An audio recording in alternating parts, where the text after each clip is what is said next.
అల్లుడితో కలిసి నంద్యాలలో భర్తను చంపిన భార్య. సీఐ ఈశ్వరయ్య తెలిపిన వివరాల మేరకు నంద్యాల పట్టణ శివారులోని నందమూరి నగర్కి చెందిన 38 ఏళ్ల గుర్రప్ప సుభద్ర దంపతులకు 3 కుమార్తెలు. అయితే పెద్ద కుమార్తె పౌర్ణమికి 6 నెలల క్రితం రుద్రవరం మండలంలోని ఓ గ్రామానికి చెందిన వ్యక్తికి ఇచ్చి వివాహం చేశారు. గత కొన్ని నెలలుగా అల్లుడితో అక్రమ సంబంధం పెట్టుకుంది. ఇది తెలిసి భర్త భార్యను మందలించాడు. భర్త అడ్డు తొలగించుకుంటే తనకు సమస్య ఉండదని భావించిన ఆమె అల్లుడితో కలిసి భర్త హత్యకు పథకం పన్నింది. రాత్రి మద్యం మత్తులో నిద్రిస్తున్న భర్త చేతులు కాళ్లు తాడుతో కట్టేసి నోట్లో గుడ్డ కుక్కేసి మెడకు ప్లాస్టిక్ తాడు బిగించి హత్యకు పాల్పడినట్లు సీఐ తెలిపారు. మృతునికి మిగతా 2 కుమార్తెలు 5వ తరగతి 8వ తరగతి చదువుతున్నారు. గురువారం ఉదయం మృతుని తల్లి ఫిర్యాదు మేరకు కేసు నమోదు చేసుకుని దర్యాప్తు చేస్తున్నట్లు సీఐ ఈశ్వరయ్య వెల్లడించారు. నా అల్లుడి పేరు గుర్రప్ప, నా కూతురే సార్. కానీ ఆ పాప బాగా బతికేతోళ్ళు అల్లుడిని చేసుకునే వాళ్ళ నుంచి అల్లుడు ఏం చేసినాడో ఏమో మాకు తెలియదు.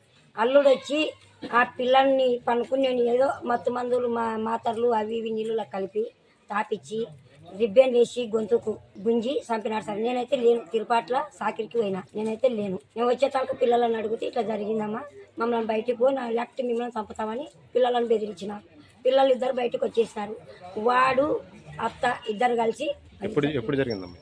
రాత్రి జరిగింది సార్. రాత్రి 9:30 లోపల జరిగింది సార్. 9:30 లోపల 11కి వీళ్ళు ఫోన్ చేసి నాకు ఇట్లా పని అమ్మ ఇట్లా ఎవరో వచ్చినారు ఇంటికి, మళ్ళీ ఏంటికో ఏమో తెలియదని వీళ్ళు చెప్పినారు సార్. నాకు ఆ టైంలో బస్సు లేదు, ఏది లేదు, నాకు రానికి ఆస్కారం లేదు, లేక రాలేదు సార్. పొద్దున ఫోన్ చేసి ఇట్లా చచ్చిపోయినాడని ఫోన్ చేసినారు సార్. వచ్చేసాను. పొలం పనికి వస్తాడు సార్, మేము సాకులము. కాకపోతే ఆ పిల్లడు వ్యవసాయం చేస్తాడు, ఎక్కడొడ్డికి పనికి పోతాడు. ఏదో 12 టిక్కీల బియ్యం సంవత్సరానికి ఇస్తారు. రోజు కూలి ఇస్తారు. ఆ పిల్లలకి బస్తా ఇస్తారు. అన్నీ తెచ్చి ఇస్తారు సార్. తెచ్చియడం అనేది ఏమీ లేదు. కాకపోతే ఇంతకుముందు కూడా పోలీస్ స్టేషన్ పెట్టి కొట్టించినారు. కొట్టే వచ్చినాం. మళ్ళా కేసు పెట్టించి పిల్లని అన్ని వీళ్ళను 3 పిల్లలని అత్తను తీసుకొని పోయి బొమ్మల సత్రంలో ఇండ్లు తీసి బాడెక్కి పెట్టేసినాడు.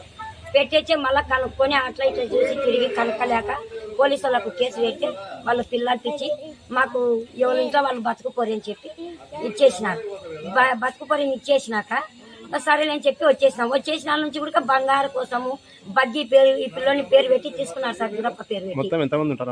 ఇంట్లో 4 ఉంటారు సార్.